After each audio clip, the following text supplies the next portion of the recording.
Hi, everyone. Today, I have a pleasure of speaking with Kate Codrington, who is an author, facilitator, and speaker. Hello, Kate. Hello. Thank you so much for joining me in this conversation here. I have been following you a little bit, not in a kind of stocky kind of way, but kind of checking out a bit your work and your book for a while because, as I was saying to you before we started recording, I'm 51. I'm in a full-blown perimenopause that kicks my ass every so often. And so the subject of being in autumn of my life, going through perimenopause and then into menopause soon is very dear to my heart. And the book that you wrote really spoke to me. So, it's a pleasure having you here on the podcast. But I'd like to start with just asking you to tell us a little bit about, how did you end up talking about the subject? How did you end up writing about menopause? Thank you. Yeah, I suppose all my work, and I've been working in this well-being field for more than 30 years, it's all about me. I love that. Well, it's an ongoing inquiry as to how can to understand myself, to live better, to feel more comfortable in my skin, simply. So that's taken many forms over the years, in many different trainings and investigations. And as to how Second Spring came to be written, it was because I had been working with groups and individuals who were in perimenopause, working mostly with the emotional and spiritual growthful aspects, online and in person. And I could not, and what I witnessed was it wasn't that people were not in difficulties, that it wasn't that they weren't facing challenges. These weren't superhuman, extraordinary people. These were ordinary people facing the challenges that we all do, most of us do in perimenopause, but they were growing and taking steps in there to inhabit more of themselves. Like they were moving these challenges. I got it. These challenges were moving them towards individuation. These challenges were making them more whole.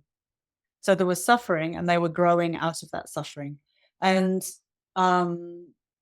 they knocked my socks off. They still knock my socks off. My clients, I bloody love you. Because they're ordinary people, and there's the courage that it takes to grow through this stuff is extraordinary. And I bet you see it every day. It's just amazing. But this is not reflected. This is a very quiet thing, and it's a very inward process, and it's not reflected in the outside world. So I wanted to share some of this goodness and some of the possibilities in the outside world, and through a series of luck and good fortune. And I have privilege, so I had the time to write. There's a reason why most books published are by white people, usually white men, and who are middle class, because it takes a lot of time and a lot of energy. So I had that privilege, and I had a bit of luck, and I ran with it. Yeah. Because I know I'm quite diffident. I'm quite ambivalent all the time. Oh, maybe we, oh, I don't know. But with this, with Second Spring, I was like a terrier after a bone. I was like a little dog after a bone, and I was absolutely focused. And I was gonna follow this through, and I was gonna make it work, and I was gonna get this seasonal map of perimenopause and of life really into the mainstream. And I could feel, it's a bit like you were talking about your studio and the pandemic. I could feel the timing was right. So I had timing, and I had the means, the privilege, and I had some skills and a bit of luck. Yeah.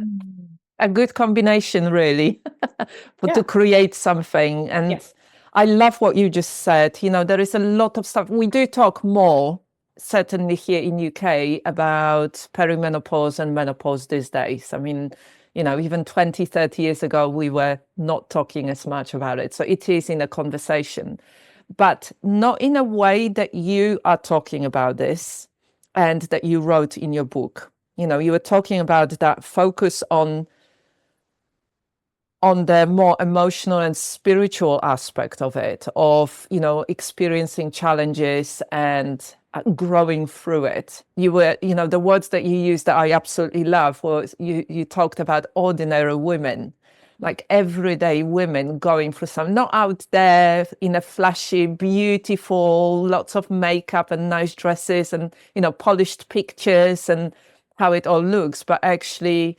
real women going through process of growth, transformation, and really becoming more embodied, becoming more and comfortable. The process of growth and transformation happens in the messiness and the muck.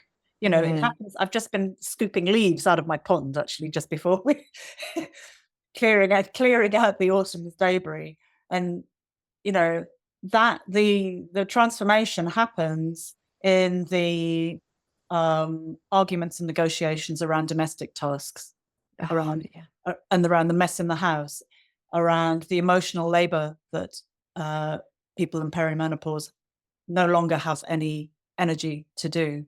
So the transformation isn't sitting in a lecture pose, breathing the energy up your spine. That is not what we're talking about. We're talking about the messy nitty-gritty of every day.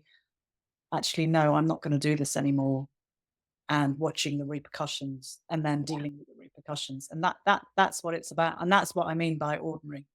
Yeah, I love that. I love that. And I could say, I just so know what you're talking about. Yeah, right. Even this morning, I experienced that. I just know what you're talking about.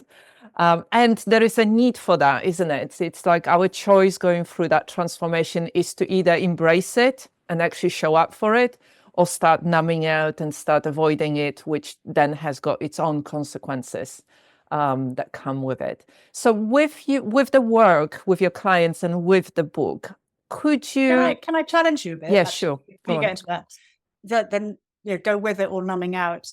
In real life, it's kind of both. Like, we will numb out, and numbing out is really helpful because it's bloody exhausting. So numb. Be numb for a bit until you have enough resources to engage. So it doesn't become this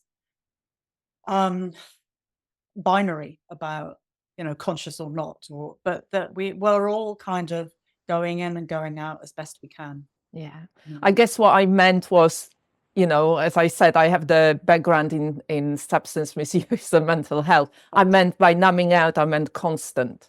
It's very true that many of us use the coping strategies in various forms, where we go in and go out, and that's the nature of current society, when we are bombarded with so much information and so much data, and how do we cope with all of that? So it's a very good point. Thank you. So can I ask, can you share some of the kind of main things, main points, more main pearls of wisdom that come through your work with your clients and that you shared in your book? Yeah, sure. Sometimes I call myself Chief Validation Officer, because a lot of what I do is validating feelings. So yes, you're feeling angry, and that is justified. And yes, you are allowed to express it, and that's okay. So allowing feelings, and we waste so much energy. We all waste so much energy, particularly if we have a bit of, like personal growth or well-being training, and second guessing what we feel.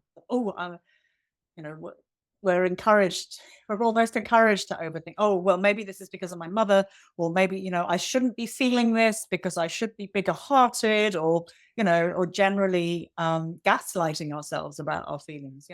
If you're feeling pissed off, you're feeling pissed off. Well, that's absolutely valid. And we don't have to justify, explain, think through, we can just feel our feelings in our body and let our body show us what needs to be expressed in that. So validation is the first thing.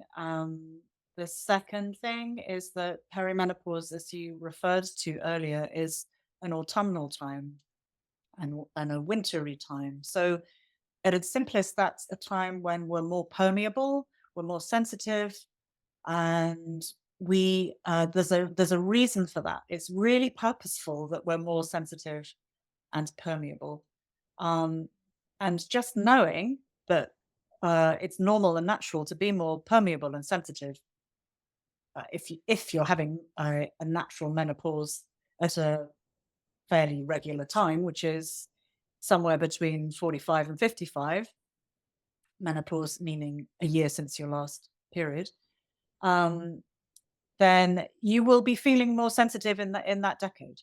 And that's it, and more permeable. So you are, again, justified and fully entitled to take precautions to protect yourself in that time. God, I'm really clear this morning. I haven't really articulated like this before.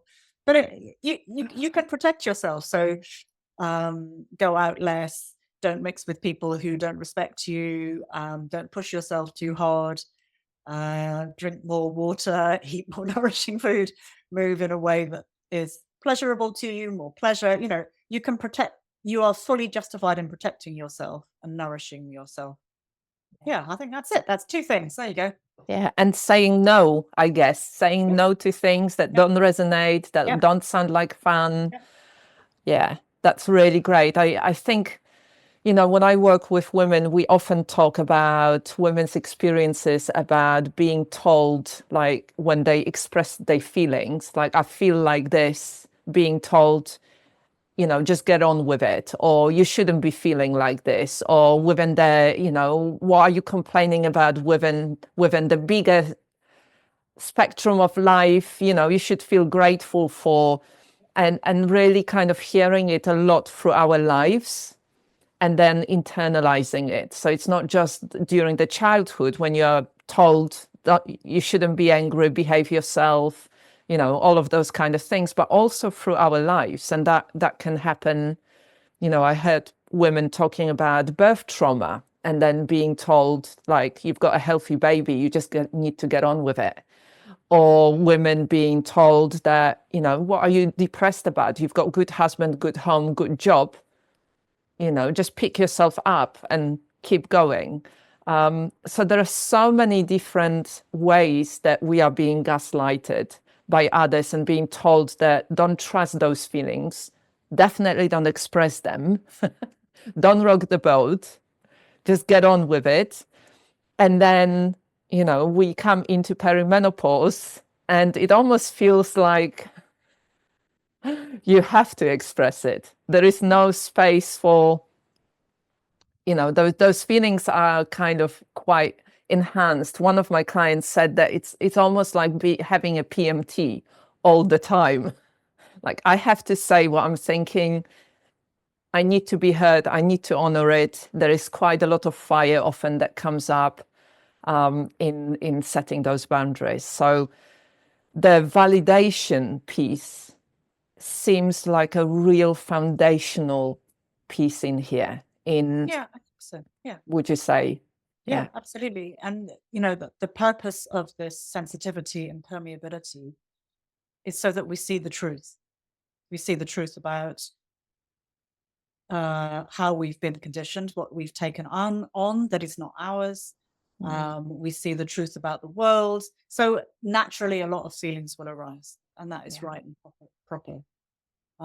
So there's, we see this stuff.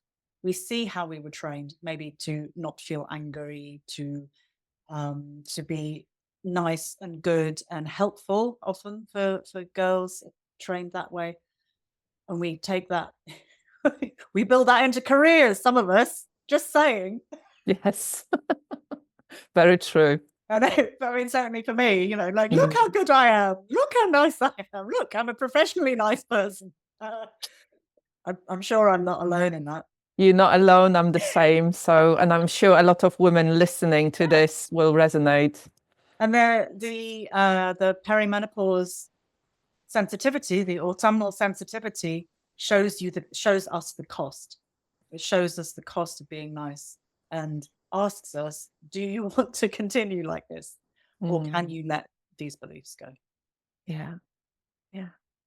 So I wonder, what are the kind of, maybe we can look at like, from your experience, how does a woman know that she is not listening to those voices? Like, what are the kind of most common things that you heard women say from their experience?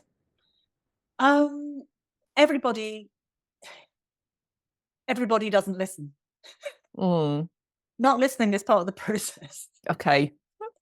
Because if perimenopause didn't exist, and there are many femtech companies out there who are trying to eradicate perimenopause for us, so probably by the time I shuffle off this earth, that will probably be a thing. The way things are going.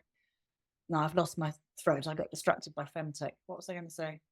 Oh yeah, no one would choose to rein back. In your everybody, if there wasn't the constriction of perimenopause energy and symptoms, we would all be bounteously doing and being out in the world and being, we would be expanding our businesses, and we would be diversifying and being out there and being more visible all the time. We would just expand and expand and expand, because that's human nature. So we need this perimenopause to bring us back into ourselves. And I can't remember what you asked me now. I've kind of lost the thread, but we need, not listening. That's right. So we don't want to hear, when say, well, I'll talk about myself. So my energy started to drop, and my work was very busy with lots of different things, many different things. And I knew I had to stop because I had the advantage of an education at Red School.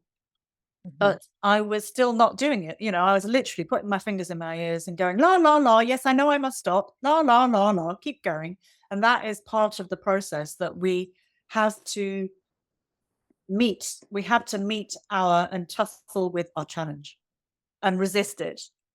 Otherwise, there wouldn't be any.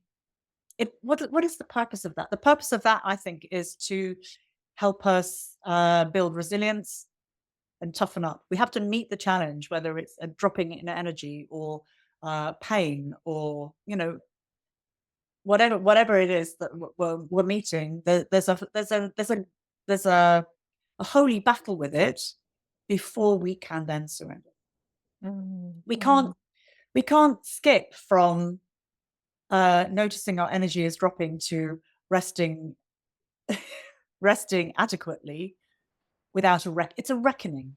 It's like a royal battle. I think of sort of warrior women going into battle to engage. This is like that healthy aggression, when there's healthy aggression and you go in towards someone to engage and to meet them, and that's how sex happens. That's how great sex happens. That's how engagement happens. That's how fighting our corner happens. It's really healthy. It's a really healthy thing. So yeah, not listening is part of the process. And then bit by bit, we start to listen. So how can we start listening? Oh, I know it's a big question, but it's a really, really great question, because, any old well-being embodied type person will say, listen to your body. yeah, but what does that mean? So my observation is that you already know what that means, because you've got to 40, you've lived for 4 or 5 decades. So you will have your own ways of listening. So if you think about some other time when you were vulnerable, so it might have been when you injured yourself and you were trying to recover, or when you were bereaved, or when you were recovering from an addiction, say, or if you've had a child, then postnatally. Think back to that time and feel into what was helpful for you then. For some people, it will be chatting with friends. For some people, it will be going to a structured class of some kind, like a yoga class. Or for some people, it will be meditation. Or for, or some people, it will be walking in the country or whatever. You already know what it is. And there are like a bazillion people who will tell you what to do. But I think it's more helpful to reflect back on what has worked, and it's quicker. It's more efficient, and you waste a lot less money, right? If you reflect back on what has worked for you in the past, and then do that like 100% more for longer, every day, every week, or whatever's appropriate, and then see what happens. Notice what happens, and then when you've used the resources you already have, if you still need it, then you can look outside yourself. But what we tend to do is go, oh, it's a pain, I'm going to outsource it out there, and we Google and we go and ask people, and we automatically ask outside of ourselves first. So better, more efficient and cheaper to do it internally first. I love that. That is so beautiful, because really, even when I work with my clients, the process is always about giving permission to somebody to give themselves permission to do what works for them already, or to choose the things that resonate, not kind of force anything, but to start trusting that inner knowing. But as you said, it's much quicker to actually look at what worked in the past and what could we do more of, and we can start doing it straight away. And before you buy a supplement or whatever it is, spend a week being actually hydrated. Spend double the amount of fruit and vegetables and plants that you're eating, and then see what happens. Test it out. Or just have some rest. For me, it's definitely going for walks with our dog Oscar. It's like, if I can have more time, longer morning walks, longer afternoon walks, that really kind of nourishes me, especially on the beautiful day like today. And the key thing, that's another thing that is foundational, I think, is that you'll need more time for yourself, and more time than you think is reasonable or allowed, and more time than people will allow you to have. You'll want to leave your life for a year, if not longer. So just, again, being chief validation officer, just knowing that that's normal.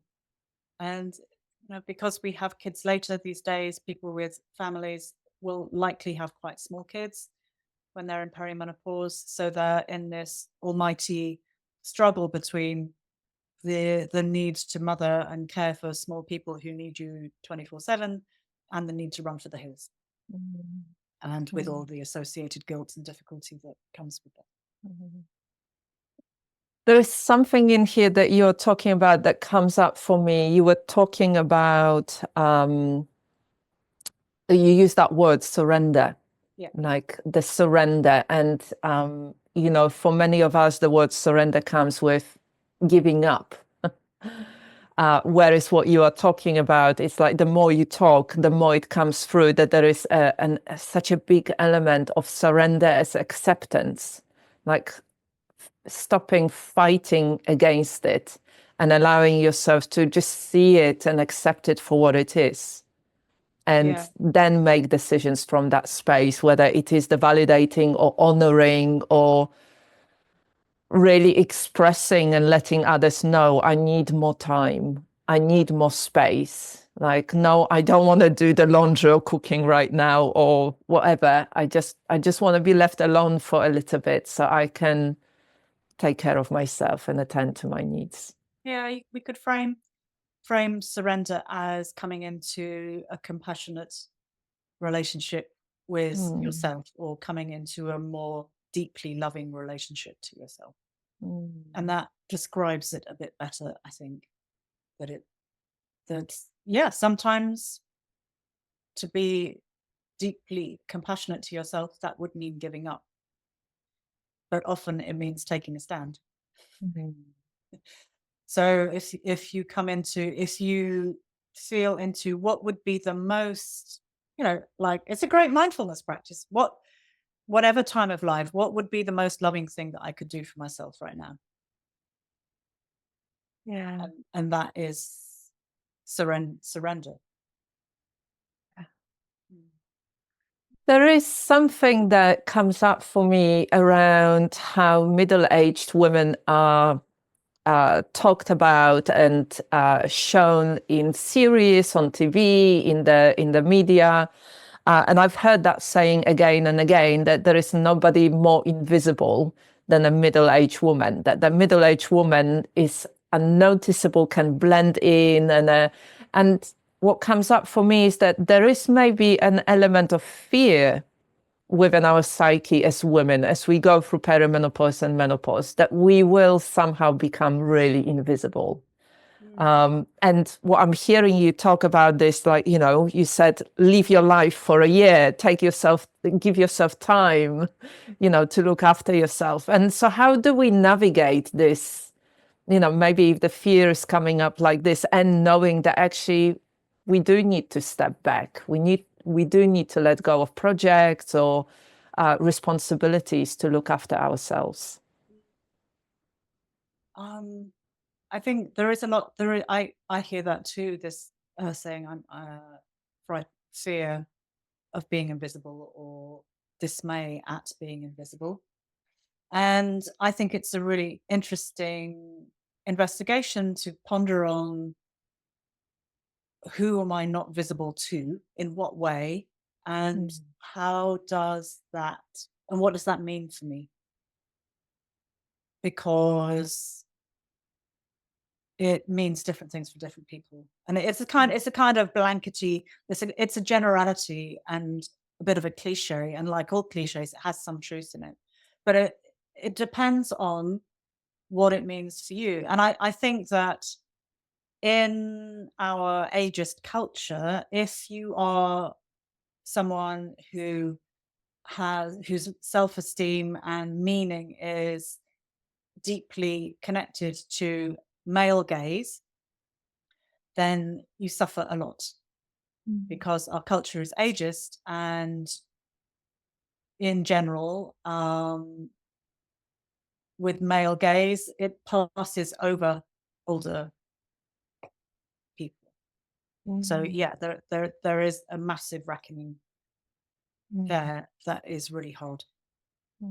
Yeah, I really hear that. I really hear that. But that could also happen within the kind of professional arena.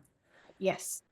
Yeah. And I think, when we are talking about, women running their own businesses, women having careers, I know that many women leave careers. A lot of women choose to go self-employed so they can actually manage their time in a better way to support themselves and meet their obligations. So is there anything in there? Like, I know that you were talking about your own experience, that you had to step back from different responsibilities. So maybe you can tell us a little bit about how you managed it. What did I do? Yeah, well, just to be really transparent, I don't know anything about the world of work. I've never had a proper job. Okay. I've always been self-employed. Wonderful. Yeah, I know. So that world is a pretty opaque to me. So when I go and talk to that world, I come in as this sort of like other creature from another planet. So I don't really know about that. I can't really speak to that. What I did was, it was clear that I had, in order to see the way forward, I had to let go of all my expectations of working. Like, it turned out that I didn't have to stop working, but I had to let go of any expectation of my work continuing. And in order to do that, I had to stop. And actually, and I talked about privilege earlier, I had the opportunity to stop for 6 months. Okay. And it took me a very long time. I had about a 6 months preparation period to feel into, to arrange it all. I couldn't just step off, because I couldn't. It was too major. but I had to stop, for 6 months. And amazingly, the money to pay the bills was manifested at that point. And I do have a partner who was around to pick up the slack. To pick up the slack. So I got really lucky. But in that time, I was able to feel very free, actually, to feel very free. I made sort of agreements with myself to only do things that were pleasurable, or when there were things that were unpleasant that I had to do, to find meaning and purpose in them. And to, I definitely had a deadline. I was just like, I am not allowed to think about work in any shape or form uh, until this date in 6 months. In 6 months' time. And what happened was there was an enormous burst of creativity, because I was asking myself, well, how long are you going to, it was a sort of mortality knocking, really. How long, Kate, are you going to wait? Are you going to put off doing what you really want to do? Or are you going to wait until you don't have the physical capacity to do it? Come I on. love that question. Yeah. How long are you going to wait until I was talking to myself, am I going to wait until my hands no longer function and then give myself permission to paint in the way that I wanted to say? And that, I gave myself a bit of a jump scare. There is something so beautiful about giving yourself permission to actually do something like that, and trust that your needs will be taken care of, that there is support around you, that it's not like you just stopping and everything is going to fall to bits around you, but actually giving yourself that time. And I love what you said about creativity, that because you stepped back and because you allowed yourself to focus on things that gave you joy or had meaning, the creativity was really thriving in that space. Yeah, really thriving, and in ways, and it was. I mean, I started when I was like 18. I went to art school, and it basically beat all the creativity out of me, because I felt I had to perform and be good enough all the time. And so the work that I was doing was absolutely about process over goals. So it was nothing to do with arriving at a particular point. It was only about process. And that meant everything gets more pleasurable and more interesting. And I think that was like a major life lesson and training, because of course it's about process. Of course life is about process. When we set ourselves up with goals and we arrive at a goal, then we have some temporary feeling of something or other, but that's not the thing. That's only a small part of it. It's the process that's the thing. So it taught me to live. That sounds a bit pretentious, actually, but it taught me a better way of focusing my attention. So. Yeah, what I'm hearing you talk about is being in the present moment, rather than focusing on that point in the future when we achieve our outcome or our goal. And I find that when I focus too much on the goals, I become very rigid and very stressed. I'm not a goal person. So I've never had a proper job, and I'm not a goal person. So I'm naturally more focused on process, on the qualitative, rather than the quality of process, rather than being in a particular place. So if you had to give, it's a funny question, but I don't know how to phrase it. But if I ask you, not you had to, but if I ask you to give some couple of pieces of advice for women who are like in the middle of perimenopause, and it's hot and messy and it's all coming at them, and it feels like there's one thing after another, and what would that be? Oh, that you're doing really well.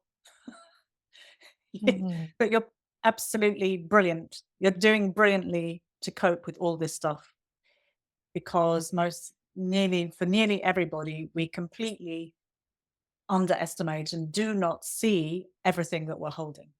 We think, well, so and so down the road is this age, and she's got 5 children and a business and is doing fine. And we don't see that we are all the emotional work we're doing. We don't recognize the trauma that we're holding. We don't recognize, if you're in well-being, we don't recognize the enormous, exhausting weight of holding clients. Can we talk about that? The Yes. enormous, exhausting. We say, oh, well, I saw 10, 20, 30, whatever clients this week and sort of taught these classes, and that's I should be working harder, and like, it's hard. You're doing that and you're holding this, Thank you for saying that. Yeah. it's hard. And Mm. if you find that it's hard, that's normal. It's not that you're doing it wrong. It is hard work. Mm. Yeah. I love what you just said. I used to think there was something really wrong with me, that I needed breaks between the clients. I couldn't just go, like, I would see other practitioners having people waiting outside of the treatment room and having one after the other. And I was like, if I do that, I'll be done at the end of day number 1. There'd be nothing left of me. I need, at least 15 minutes to decompress for a moment, to actually check in with myself, to have a glass of water, to go to the toilet, not to have to think about anybody. Absolutely. Yeah. Only 15 minutes. I mean, that's nothing. Used to be half an hour, then it was 15 minutes. Then there was just 3 clients in a row, no more. Yeah. So you're doing brilliantly. And the other thing I could say is to bring, I'll do 3, is to bring a quality of softness towards yourself, a quality of compassion towards yourself in whatever way, in whatever you're facing.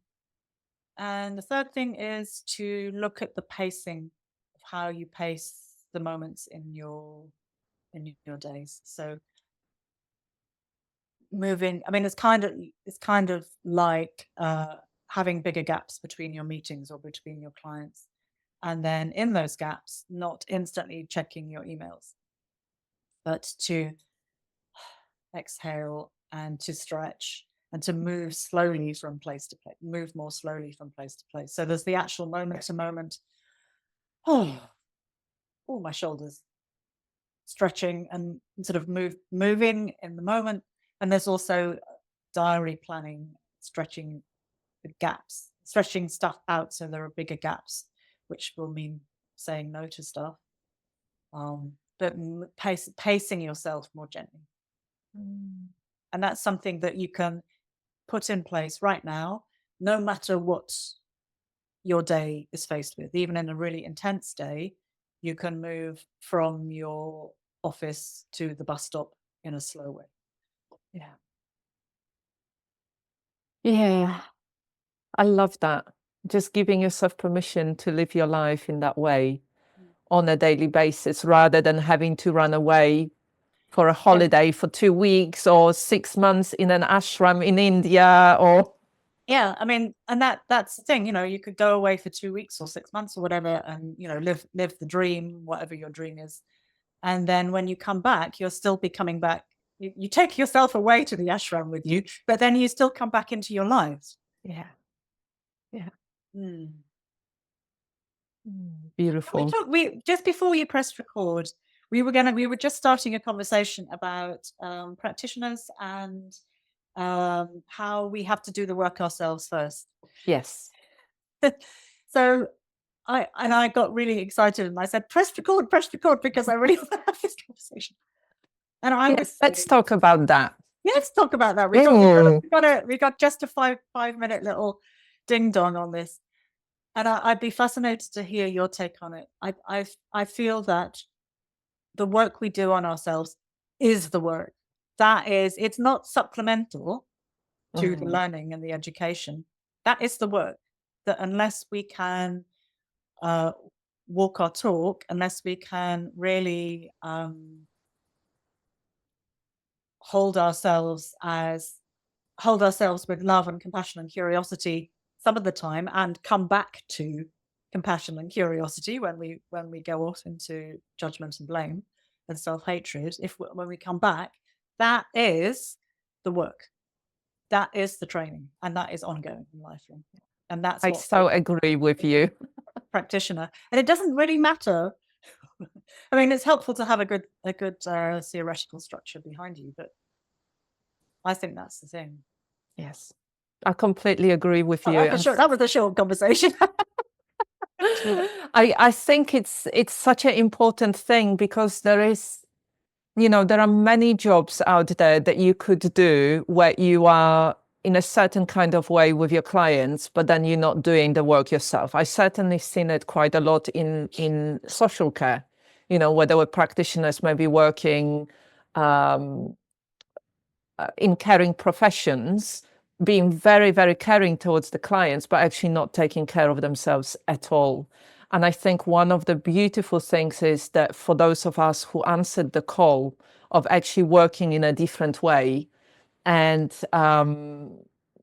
that's what I'm seeing with a lot of practitioners, that it's once you realize that everything is built on that foundation of you being able to walk your talk and you being able to take care of yourself first, because everything else stands on that. That's when real shift starts to take place. That's a great way of expressing it, as a foundation. Because when the foundations aren't there, then burnout happens quickly. Yes. I mean, it's not that burnout happens, but it happens quite fast. Yes. Yes. And many of us have experienced it. I experienced it in social care. I've watched my partner going through that. I've watched his sister going through that. It's, a lot of my friends, a lot of clients. And I think it is, you could say to yourself, there is something wrong with me, which is certainly what society tells you. Or you could see it for what it is, that a lot of systems are unsustainable. And no matter what you do, it will still be the same outcome from it. And the beauty of being self-employed is certainly that what you were talking about earlier, that you can start manage your diary. You can say yes to things or no to things. You can pick up those projects or let them go. You can have a word with your boss. Yes, exactly. Go to the unions and say, hey, we need a bit of negotiation here, because I have this horrible boss. Yes. She makes me do my social media and answer my emails at 9 o'clock at night. That's right. That's right. But it is this kind of, that quiet revolution of actually changing how women are working. So then hopefully we can teach our daughters and our children that there is another way, that we don't have to do it that way. And within everything that is happening, in the world at the moment, and what we are seeing, that are not really great role models. And I'm not going to go into the conversation about that, because we'd be here for a long time. It's even more important that we talk about things that we're talking here, about how you can pace yourself, how you can validate yourself, how you can slow down to the rhythm that is more natural and more healing for you. Yeah. And as we then slow down, then we start to see and feel more, and feel what we really need. But when we're going very quickly, of course, we can't feel, it is a kind of numbing out to get into that fast-paced, quick, super busy world, because then our bodies need, you come back to the question of how do you listen to your body? It requires a slow pacing, because we're mammals. Yeah. We're mammals with Instagram, Stone Age people with Instagram. So it requires a slower pace. Yeah. Thank you so much, Kate. I really enjoyed talking to you. And I maybe as a finishing kind of point, if people wanted to check your work out and connect with you, how can they find you? Thank you for that. I'm on Instagram at Kate_Codrington. And my website is katecodrington.co.uk. And if you go to the website, you will find a huge library of resources. There are lots of Yoga Nidras. There are Yoga Nidras for meeting the unknown, for hot flushes, for self-esteem, for pleasure. There are graphics of the seasons. So with the what are they? Sort of the traps, the difficulties, the challenges you might find, and the gifts that you might find in the different seasons, and many other things that I can't remember right now. But there's this it's a bit of a pick and mix. Wally's pick and mix for rest and recuperation. Lovely. It's all free, and you go there. Great. And if people wanted to buy your book, they can buy it on Amazon as well.